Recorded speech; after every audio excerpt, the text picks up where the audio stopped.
우리의 신앙이 승리하고 또 그리고 열매를 맺는 그러한 신앙이 되어야 되는 것은 이제 우리 모두의 바람입니다. 그러나 우리 사사기를 통해서도 우리가 알 수 있듯이 그러한 바람은 있을지 몰라도 우리의 신앙의 현실, 또 우리가 살아가고 있는 현실에서는 실제로 그러한 승리와 열매가 맺혀지는 경우도 있지만 그렇지 못한 경우가 굉장히 많이 있습니다. 이 사사기서는 참 깊이 있게 좀 눈여겨봐야 될 말씀입니다.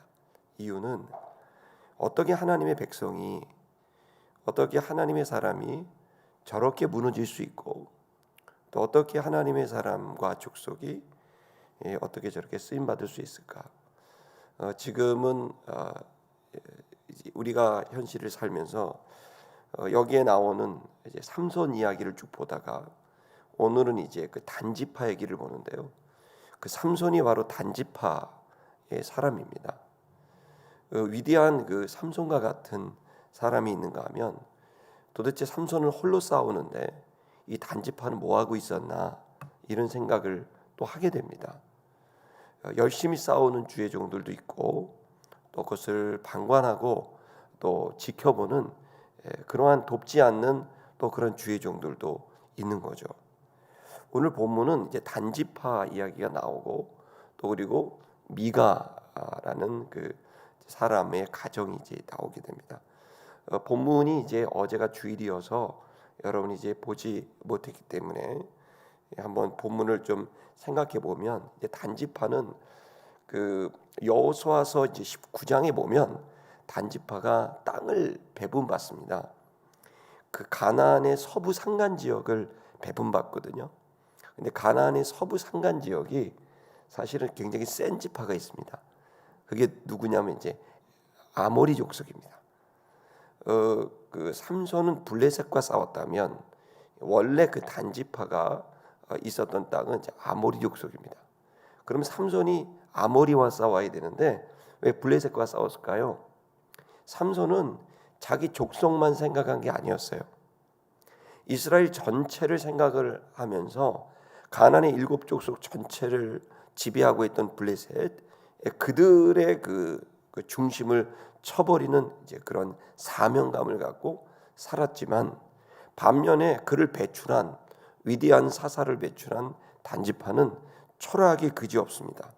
이유는 뭐냐면 그 서부 산간 지역에 있는 아모리 족속에게 원래 여호수아 19장에서는 정복을 해서 단지파의 땅이었는데 아모리 족속에게 그 땅을 뺏겼어요. 사명으로 준 땅을 뺏겨버린 거예요.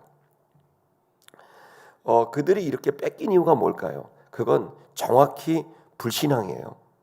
하나님을 믿지 않고 그냥 자기의 소견대로 계산하면서 자신의 머리에서 정치적인 배려와 또 경제적인 이유들, 이런 종교적인 자기 위치들 이런 거 계산하다가 결국 땅을 다 빼앗겨 버리고 맙니다. 그리고서는 이 땅을 빼앗기고는 다시 이 땅을 정복할 생각을 하면서 하나님 다시 나에게 기회를 주시면 이 땅을 좀 사명을 주셨으니까 이 땅을 지키라고 주셨으니까 제가 그 사명을 지키겠습니다. 이래야 되는데 이 단지파는 사명 따위는 이제 생각이 염두에 두지 않아요. 그냥 오로지 생존을 위해서, 탐욕을 위해서 이들이 이동을 합니다. 사명을 저버리고 이동을 하고 결국 찾아간 곳이 가나안의 최북단이라고 할 수 있는 라이스입니다. 여러분 성지 순례를 가면 라이스가 지금 있습니다. 여기는 그냥 저 가나안 북부의 산악 지역이고요. 그야말로 누구도 관심을 두지 않는 지역입니다. 평화롭게 살고 있던 라이스를 이 사람들이 이제 정복하기로 결정하는 거예요. 사명을 따르는 게 아니라 손쉬운 걸 쫓아간 거예요. 그러니까 단지파가 얼마나 타락했냐. 그걸 단면적으로 볼 수 있는 건 그들이 사명, 하나님 이러고 관심 없어요.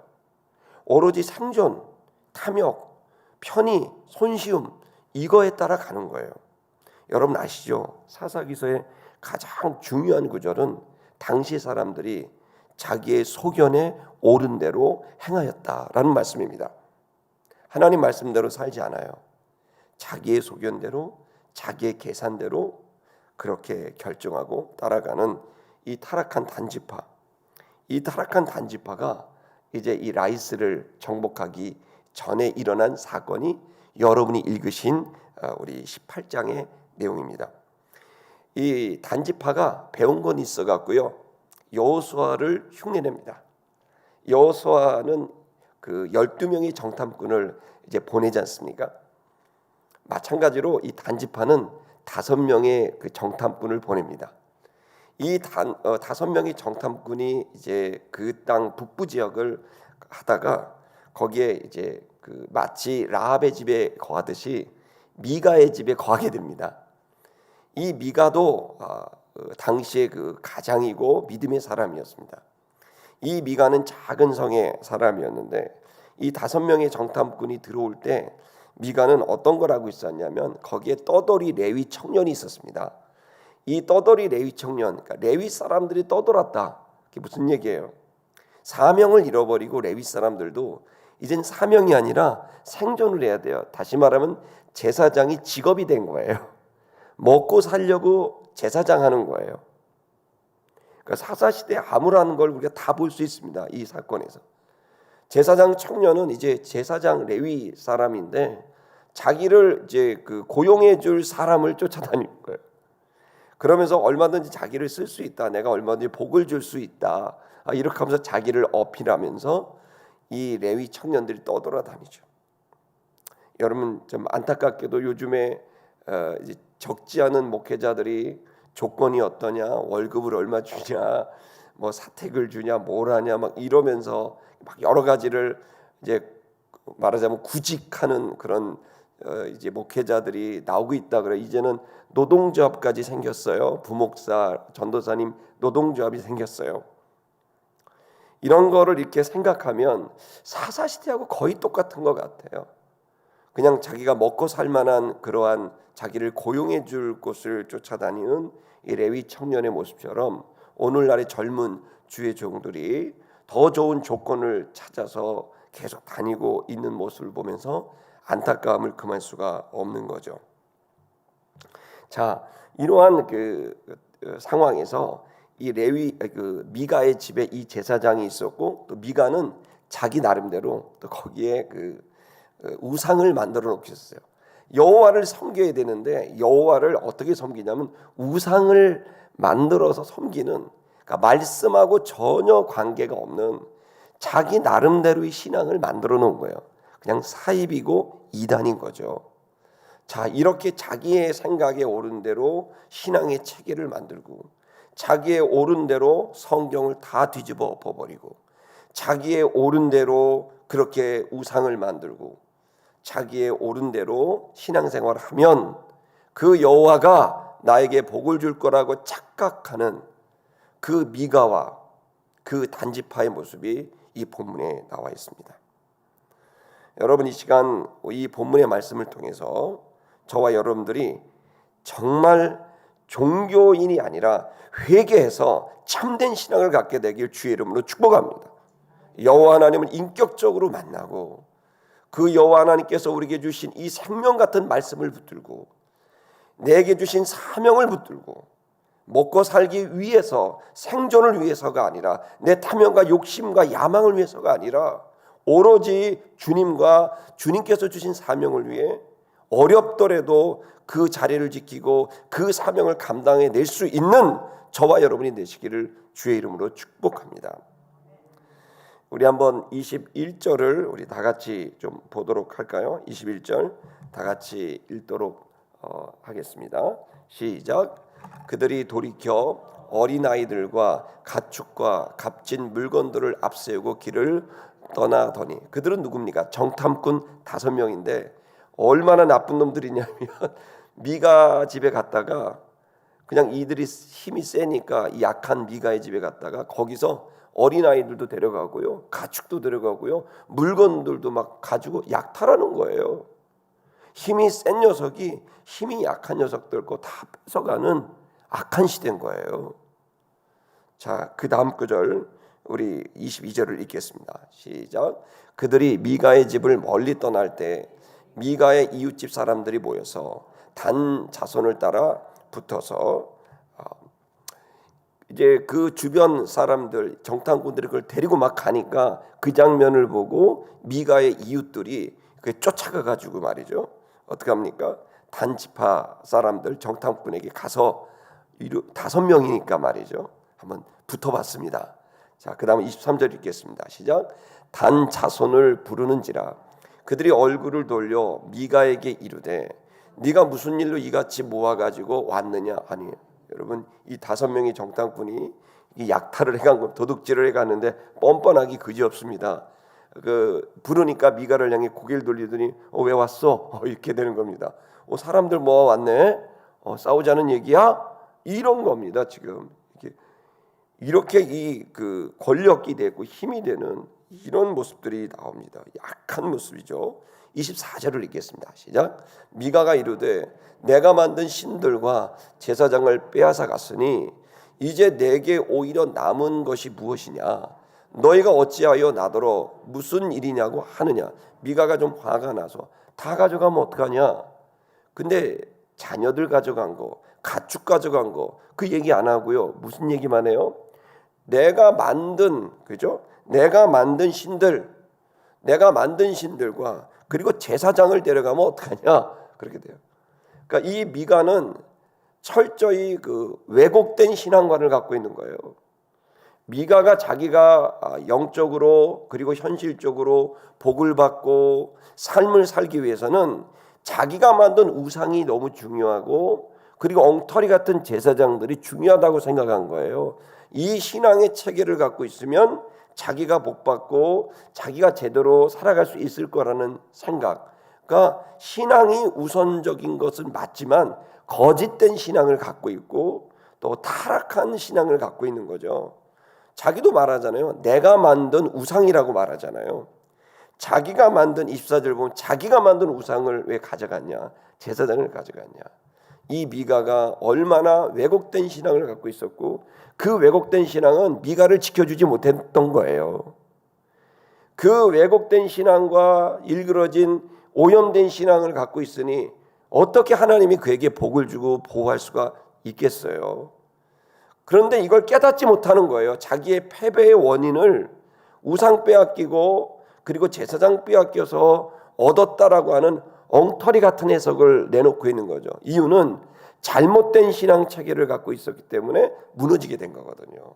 오늘 이 아침 여러분, 우린 다시 성경으로부터 온 순수 신앙을, 보수 신앙을 여러분 붙들어야 될 줄 믿습니다. 세상이 아무리 똑똑하고 신학이 아무리 대단해도 세상의 학문이 아무리 대단해도 아니요, 하나님 여전히 살아계시고 우리가 헤아릴 수 없을 정도의 위대하신 하나님의 그 놀라움이 여러분 우리와 함께 있고 말씀 속에 있음을 믿으시기를 축복합니다. 자, 25절을 또 읽어볼까요? 시작. 단 자손이 그에게 이르되 네 목소리를 우리에게 들리게 하지 말라. 노환자들이 너희를 쳐서 내 생명과 네 가족의 생명을 잃게 할까 하노라 하고 위협합니다. 순 깡패들입니다. 단지파, 그 거룩한 단지파가 깡패들이 돼버렸어요. 네가 이 무슨 말하냐? 우리에게 들리게 하지 마. 말하지 마. 너 이렇게 말하면 화난 사람이 너와 너의 가족들의 생명을 싹 가져갈 수 있어. 이 화난 사람이 누굽니까? 나 화나게 하지 마, 그거예요. 너 이렇게 말하지. 너 이렇게 말했다가 내가 너를 가만두지 않을 거야. 우리 지파가 널 가만두지 않을 거야. 잘 생각해 라고 하면서 깡패들이 이 어려운 사람 위협하듯이 이 거룩한 단지파가 이렇게 타락합니다. 자, 26절을 좀 읽어볼까요? 시작. 단 자손이 자기 길을 간지라. 미가가 단 자손이 자기보다 강한 것을 보고 돌이켜 집으로 돌아갔더라. 그러고 나니까 겁먹어서 미가와 그의 친구들은 그냥 쪼르르 집으로 갔고 단지파는 무슨 일이 있었냐는 듯 자기의 길을 가고 있는 악한 시대를 보여주는 사건이라고 아니할 수 없습니다. 여기에서 여러분 또 생각해야 될 것은 미가와 그의 친구들이 왜 이렇게 우리가 하나님의 백성인데도 무너지게 됐을까? 그 이유가 바로 잘못된 신앙을 갖고 있었다라고 하는 걸 꿈에도 생각하지 못하는 것 같아요. 여러분, 다시 한번 우리는 우리 자신을 좀 주님 앞에 세워야 됩니다. 근데 여러분, 고민하면 안 됩니다. 하나님 말씀 앞으로 가야 됩니다. 하나님의 말씀 앞은 곧 하나님 앞인데 하나님 앞에 서봐야 내가 얼마나 잘못 가고 있는지가 판단됩니다. 여러분, 우리는 우리 자신이 잘못됐다고 잘 생각 못합니다. 사사기 시대와 똑같이 자기의 소견이 딱 있기 때문에 이 지금까지 살아왔던 그 가치관과 그 기준이 딱 있기 때문에 거기에서 빗나간 다른 어떤 것이 문제이지 이 기준 자체가 문제가 됐더라고 하는 건 상상을 못합니다. 그런데 하나님 앞에 서보게 되면 내가 잘못됐었던 거구나. 내가 지금 이 기준이 잘못되어 있었던 거구나라는 걸 알게 돼요. 그러니까 우리가 왜 주님 앞에 가야 돼요? 그 주님 앞에 가야 나의 진짜 모습이 나오는 거예요. 진실을 보게 되는 거예요. 진리를 보게 되는 거예요. 여러분, 여기에 있는 이 미가 단지파, 지금 필요한 건 우상이 아니라 제사장이 아니라 권력이 아니라 주님이었던 거예요. 여러분, 우리에게는 지금 주님이 필요해요. 여러분, 우리가 다시 주님 앞에 가야 돼요. 그래야 저도 살고 여러분도 살고. 누가 알겠어요? 난 주의 일 한다고 생각했는데 돌아보니까 마그짓했을 수도 있는 거예요. 여러분, 우리가 틀릴 수도 있다는 걸 깨달아야 돼요. 회개하는 신앙만이 성령을 받을 수 있게 되고 회개하는 신앙만이 온전히 설 수가 있는 거예요. 우리 27절을 또 읽어보겠습니다. 시작. 단 자손이 미가가 만든 것과 그 제사장을 취하여 라이스에 이르러 한가하고 걱정 없이 사는 백성을 만나 칼로 그들을 치며 그 성읍을 불사르니라 이렇게 되어 있습니다. 여러분, 이 단지파 사명을 따라 안 가요. 한가하고 힘이 없는 이 라이스라는 이 성읍을 약탈합니다. 멀쩡한 이 성읍을 약탈해요. 그냥 내가 할 수 있는 거, 얻을 수 있는 거, 약탈하는 거, 이걸 쫓아가요. 시티미션교회 여러분, 사명 쫓아갑시다. 사명 쫓아가는 거 어려워요. 힘들어요. 그러나 이것이 우리에게 맡긴 사명이라면 그것 쫓아가야 됩니다. 아멘. 28절을 읽겠습니다. 시작. 그들을 구원할 자가 없었으니 그 성읍이 베드르홉 가까운 골짜기에 있어서 시돈과 거리가 멀고 상종하는 사람도 없었음이더라. 단 자손이 성읍을 세우고 거기 거주하면서 우리 30절 읽겠 29절 시작. 이스라엘에게서 태어난 그들의 조상 단의 이름을 따라 그 성읍을 단이라 하니 그 성읍의 본 이름은 라이스였더라. 이들은 그 거룩한 이름을 그 빼앗은 약탈한 성읍에다 지어줬습니다. 그러니까 이들이 얼마나 자기중심적 신앙과 사고를 하고 있는지를 이제 볼 수가 있는 거죠. 마지막 30절을 거기에다 무슨 짓을 합니까? 이렇게 합니다. 30절 시작. 단 자손이 자기들을 위하여 그 새긴 신상을 세웠고 모세의 자손이요 게르솜의 아들인 요나단과 그의 자손은 단 지파의 제사장이 되어 그 땅 백성이 사로잡히는 날까지 이르렀더라. 신앙적인 건 다 해요. 이름 단지파라고 하죠. 자, 근데 우상을 거기다 세웠죠. 근데 모세의 후손을 제사장을 삼고 그들의 후손을 제사장을 삼게도 되죠. 여러분, 신앙과 그리고 이 타락이 혼용화되어져 버린 이 혼합되어져 있는 이것이 사사시대의 모습이고 그 족속의 모습이고 미가라는 가정의 모습이고 미가라는 가장의 모습입니다. 여러분, 우리가 감리교 그리고 성결교 순복음의 그야말로 대장과 같은 존 웨슬리라는 그 분이 계십니다. 이분이 얼마나 위대한 그 개혁을 일으켰고 교회를 일으켰습니까? 근데 여러분, 지금 영국의 대표적인 그 동성애 활동 하고 있는 게 존 웨슬리의 손녀예요. 그러니까 기가 막힌 일들이 이제 벌어질 수 있는 거예요. 여러분, 우리도 위대한 그런 믿음의 선배가 있을 수 있지만 그 후배들이나 자손들이 하나님과 완전히 배치되어 있는 일을 앞장서서 할 수도 있다는 거예요. 무섭더라고요. 존 웨슬리 손녀가 남자처럼 나타나서 막 온몸에 문신을 새기고 막 그 운동을 해내고 교회들의 그 동성애를 죄라고 못하게 만드는 일에 앞장서고 이러면서 본인이 존 웨슬리 손녀라는 걸 얼마나 강조하는지 몰라요. 이게 참된 신앙이라고. 말도 안 되는 일이 지금 벌어진 겁니다. 근데 이 일이 여러분 지구 반대편 일이겠습니까? 여러분 두려운 거예요. 시티 미션 교회 출신 중에 그런 일을 할 사람이 있을 수도 있다는 거예요. 여러분, 우리 사사기서는 무거운 얘기예요. 여러분, 우리가 이 아침에 깨어 기도하고 교회가 건강해야 되고 보수적 신앙을 가져야 되는 이유는 혹시나 우리에게 이러한 엉뚱한 단지파의 모습, 미가의 모습이 나올 수도 있기 때문입니다. 두렵고 떨리는 마음으로 오늘 이 아침 우리 기도하기를 축복합니다. 우리가 회개한다면 분명히 이런 일은 일어나지 않고 계속해서 믿음의 유산이 물려주게 됐을 때 오히려 우리보다 더 크고 놀라운 하나님의 역사에 쓰임받는 사명을 감당하는 공동체, 사명을 감당하는 가정, 사명을 감당하는 인물이